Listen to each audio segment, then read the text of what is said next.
I found my wife's obituary while she was sitting next to me.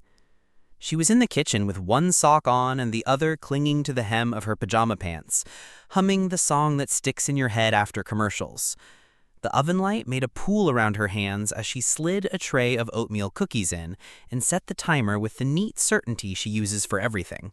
Schedules, keys, the names of our neighbors' dogs. A silver strand in her hair caught, briefly, like a hook in sun. On my screen, her name was inside quotation marks, followed by the small town I knew from the way she pronounced it when filling out forms. The search result was tidy. A local paper's archives, a funeral home, 3 scraping sites that had lifted the text and made the fonts worse. I clicked the first link and met my wife in black and white. The photograph was earlier than any photo I'd ever seen of her.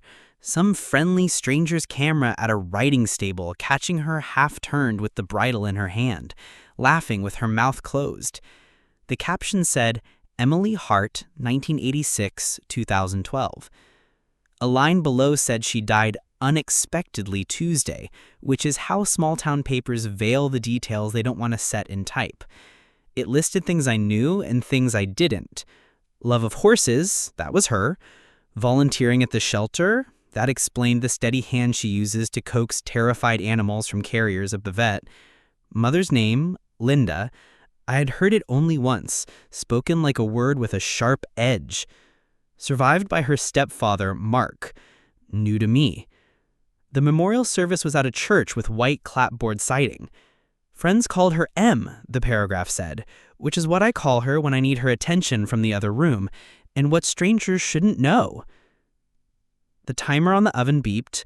My wife pulled the cookies and slid the rack out to let them cool. She looked over her shoulder, smiling the way she smiles when she has made the kitchen smell like a childhood she didn't have. I lowered the lid of the laptop by instinct, as if sunlight might bleach the page away. "What are you up to?" she asked, cheerful, unaware. I said I was comparing prices for something she wanted for her birthday, and put the computer to sleep so the room reflected back in its black screen. She nodded, and I catalogued the nod as if it were evidence.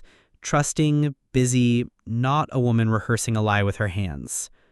We ate cookies warm enough to sting our lips and watched a cooking show where strangers build towers of sugar and act surprised when gravity interferes.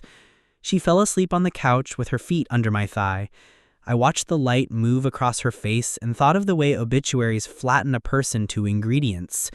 I thought of the word unexpectedly as if it were an animal I needed to identify by tracks alone. When she was asleep, I opened the laptop and became the worst version of myself. Quiet, efficient, gathering. The local paper had paywalled the full obituary behind a one-day pass that cost less than a sandwich. I paid it and read 2 paragraphs I will never forget. The dates were precise. The small flavor notes that give an obituary its sense of being written by someone who loved the person rather than by a clerk were all correct. The horse she had ridden as a teenager, the way she put cinnamon in her coffee, the locker number she considered lucky. There was a line about a boyfriend who had moved away the year before, a detail I didn't know where to set down. The more I read, the more it felt like walking into a room where the furniture has been rearranged to the exact layout you would have chosen yourself. Eerie, not because it is wrong, but because it is right in a way that leaves no place for surprise. I opened the funeral home page. Same photo, cropped tighter. The guest book was closed, but the cached version held messages layered like transparent leaves. She lit up the barn. I never saw her be cruel. I hope the horses run with you. A woman had written, "You were brave when the rest of us weren't." I wrote her name down and kept reading. By midnight, I had a napkin under my mug covered in dates and intersections. I had 3 mirrors of the obituary, a scanned church bulletin, and a 3-sentence mention in the police blotter from the same week, using "no foul play suspected" in the way that word suspected does most of the work. The day my wife and I met, she was 29 and had the kind of neat, ordinary life that makes for good museums later. Boxes labeled with years, a single plant thriving in a pot without drama, receipts kept. She told me on our second date that she didn't carry much from before she moved states in 2013. an account she couldn't recover, a phone lost in a move, a hard drive that quit during the transfer to a new machine. Everyone you know could tell the same story. Data falls off the back of our lives all the time. You nod and fill in the rest with the pieces you have. I filled with gusto. Now the missing parts felt like rooms behind blank doors. The next morning I showed up to work with the wired patience of someone who has held a snow globe shaken far too long. I'm an analyst for a stubborn company that still uses paper for anything they want remembered, the dark magic trick of printing. Numbers calmed me. Lunch did not. At 4, I texted my wife to say I might run late. She replied with a photo of the dog asleep upside down on the carpet, which is the whole reason anyone buys a phone. After work, I did the easiest thing I could think to do. I drove to the riding stable that rents trail horses 15 minutes outside our town. We had been there once. My wife had stepped into the barn and acquired a second spine. The graceful competence of a person who has been around animals that tolerate no bluster. She didn't ride that day. She said the helmet fit wrong, but she had touched every neck in passing and breathed in as if to memorize. Barns have their own weather. Dust motes are a climate there. I found the owner by the tack room and did not say the thing in my head. I said I was helping a friend research people for a reunion and showed him the obituary photo on my phone like I was a shady genealogist. He looked, squinted a little, and said, "She used to come out here sometimes, years ago." He said the thing towns say when they don't know how to say anything else. Such a shame. He didn't offer details. He did not recognize me from the day I came with my wife. The barn cat jumped onto a saddle as if invited to judge me. I drove home with the air vent pointed at my face and a white-knuckled courage building. Thin, brittle courage that knows if it is not used quickly, it will shatter. I had formed a question somewhere between the last turn and our street. I practiced the sentence in the part of my mouth that knows how to stay quiet. I parked. I could see my wife through the window in the front room doing that thing she does when she's reading something too beautiful to put down, leaning back, one ankle over the other, thumb marking a place she never returns to because she always reads the end in one sitting. The sentence broke in my hand. I went inside and kissed the top of her head and said something about traffic, and the part of me that thinks of itself as doing the right thing sat down heavily and watched the rest of me make dinner. The days that followed did not make sense unless you have ever tried to live around an unanswered question. Anyone can bear a mystery. It's the ordinary acts that grow teeth. I watched her sleep and imagined the woman in the obituary sleeping in the same shape. I watched her tie her shoes and imagined a funeral where someone tied the ribbon on a spray of flowers and exhaled. I listened as she told a story about a coworker's baby shower and thought of the line in the obituary guest book, "You were brave when the rest of us weren't," and I knew the word brave can hide a lot of chores. I started small in ways that make you despise the person you are. I checked the file cabinet where we keep the ordinary, degenerate paper of marriage. Leases, insurance, certificates. Her birth certificate was there. The date matched, the obituary was right. Our marriage license was there with her signature, which is the curve I know best in the world. Her social security card lived behind the medical cards in the little folder that makes us feel like people. The numbers on her life did not wobble. If someone had died, it felt like the person who died had been the one who lived inside other people's sentences, not in the bureaucracies I could check. I learned how death looks in the databases because the internet shows its teeth to anyone who leans close enough. There's a public index of deaths. There are private ones behind paywalls that pretend to be for genealogists, but mostly exist to keep curiosity deductible. I searched and found her there, slotted between a woman in Florida and a man who died in the same county as the obituary. I clicked 12 more sites to be sure. The dates were constant. The complication was constant too. The person I live with pays taxes and registers cars and picks up our prescriptions with a name that matches the one in those lists. I kept thinking wildly of twins. My wife never mentioned one, and isn't that the sort of thing one mentions? But names can be common in a cruel way. The photograph argued otherwise. It was not like her. It was her in a watermarked archive frame at the end of a line of sentences that ended the wrong way. On the third night after I broke what had been, apparently, the single rule of my life up to that point, I looked at the address on the funeral home page and drove there. It was not my town. It was not my weather. Their main street had an antique store with a bell that sounded antique. The church with white clapboard siding looked exactly how I had pictured it, because nothing in the world looks like that by accident. The funeral home had a lawn sign with script that felt like a hand on a shoulder. A blue sedan was parked under the maple tree with someone inside staring at their phone and crying the quiet way, the way people do who have cried all the loud already. I did not go inside. I walked the sidewalk as if I were waiting for someone I didn't want to meet, and then I kept walking until the residential blocks turned careful and then turned poor. The cemetery sat just beyond a chain link fence, like the end of a long thought. A man with a mower was putting neat rows in the grass like sentences. I watched myself watching and decided to stop before I became the kind of person whose grief isn't theirs. On my way back to the car, I stopped at the library. Libraries are where I go when I need sense. The archivist who knows everything knew everything about the town paper and everything about the week of June 2012 when they ran longer than usual and then suddenly short. She brought me a microfilm reel, which is how memory pretends to be practical. I spun air through a machine until the day I needed slid under a lens and grew huge. The obituary filled the screen, cropped like a view through a microscope. The article 2 days earlier was 3 paragraphs long, about an accident at a barn outside town, in which the authorities saw no indication of foul play. There was a photograph of a fence line and a single braid of rope, like a sentence cut short. No names, but the date was right. The weather was right, and the curiosity in me was a bad dog straining at a leash.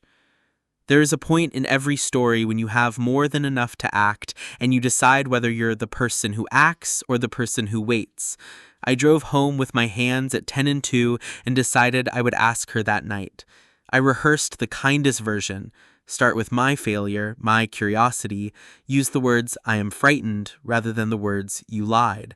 I would tell her what I had seen. I would ask for the piece that made the rest of it not a trap door. When I arrived, she was sitting at the table with a cardboard box, the size of a shoebox, but not. A box with that particular thrift store blue of bank safe deposit boxes, a box that belonged inside another room. She said she had done some tidying and found it in the coat closet where we stick umbrellas that break. She said it was old papers and nothing interesting, but the way she held it made it weightless and dense at the same time. If you have ever seen the self that lives one layer under your face step up and seize the wheel, you'll recognize what happened next. I did not ask the question I had been practicing. I asked what was inside. She said nothing we need and smiled with a thin earnestness that meant please. I said maybe we should make sure before we throw anything away. She placed the box on the table as if putting a baby down on a couch and folded back the lid like a magician thinking better of a trick. Inside were 3 envelopes, a photograph, and a key on a red tag. The photograph was the one from the obituary, except not.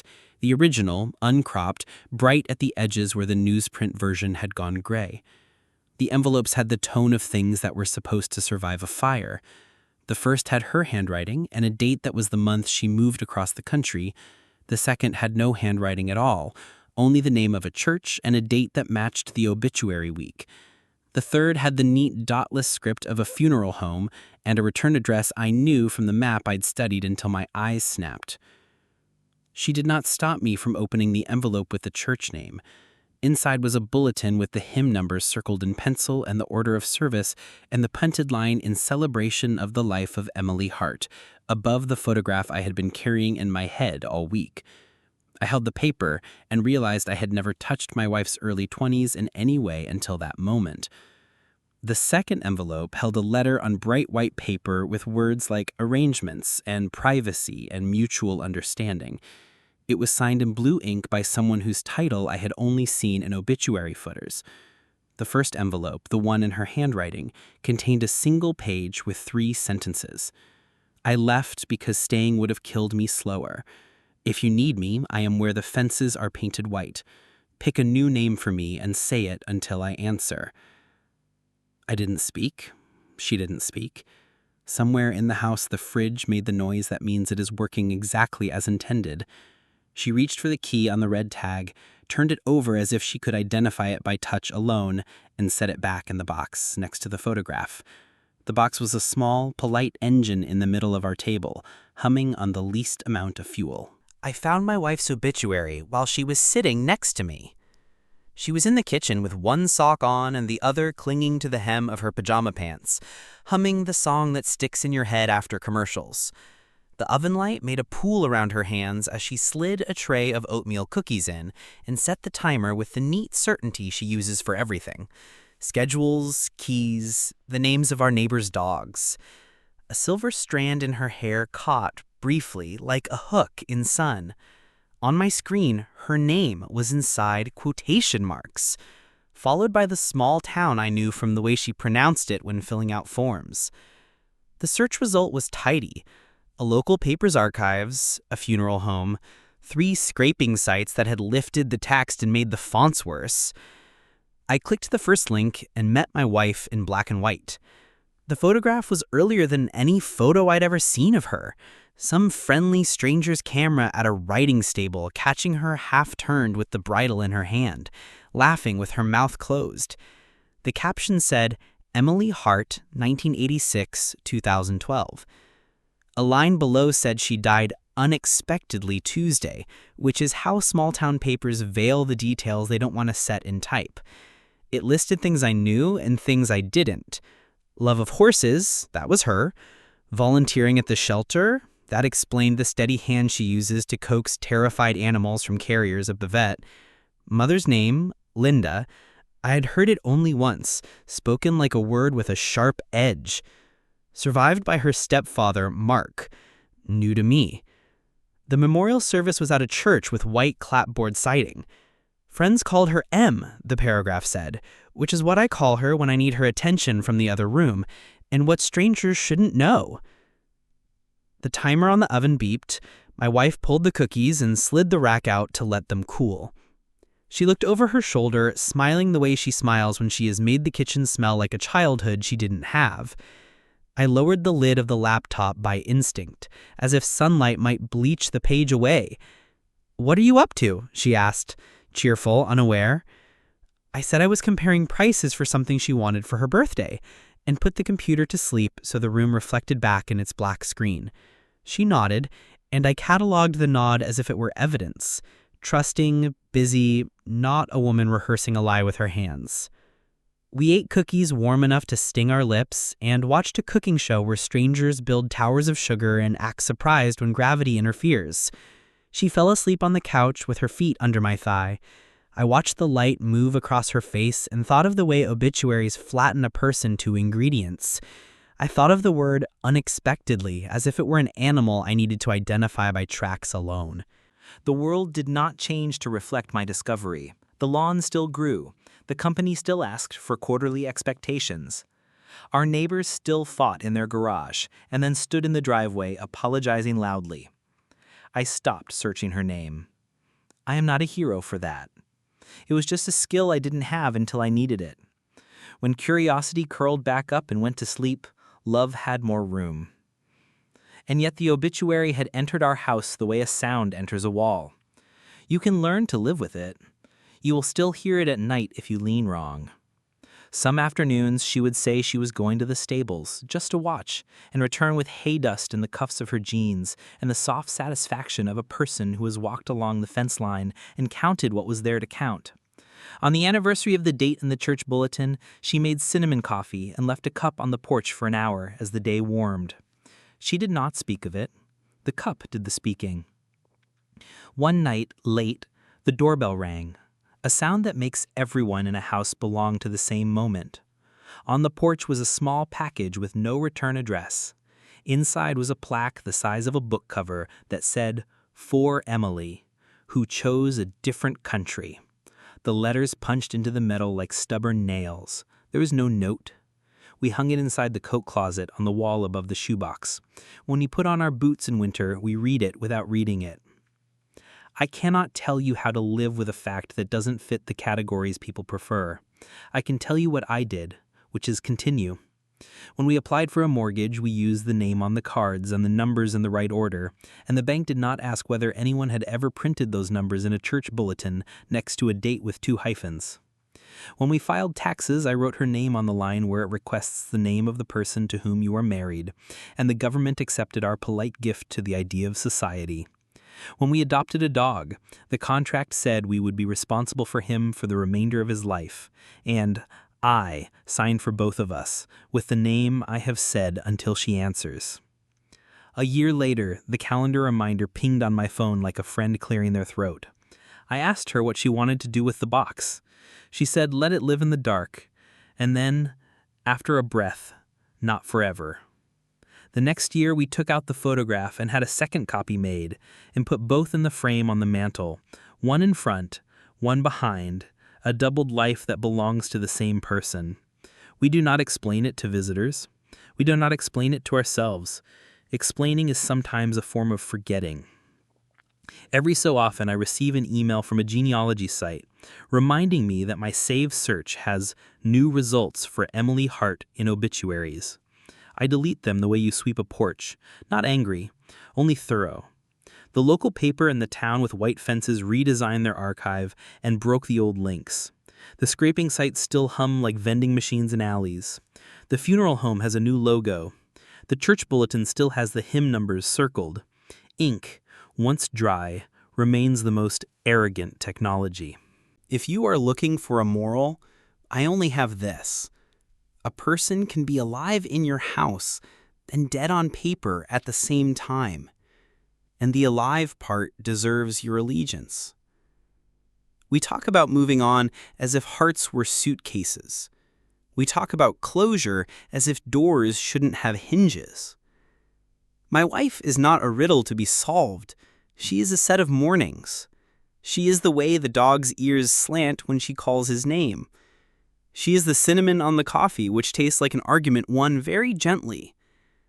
She is the person who left because staying would have killed her slower. She is here.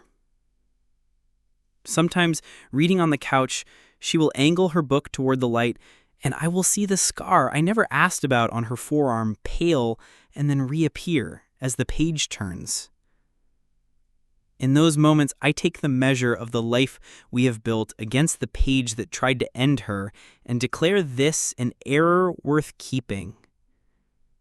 When she stands at the door with one sock half on and talks to me about nothing important, I imagine the town that says her name once a year at a service for the lost, and think, some stories end by changing tense, not by stopping. Some people save themselves and then keep going. The obituary exists. So does the woman who put cinnamon in the coffee this morning and left a cup on the porch for the part of her life that refuses to be corrected. If you ask me which one is true, I will say this one, now, because now is what the living get. And because loving someone is an agreement to side with the present, even when the past sits politely in a blue shoebox and hums mournfully.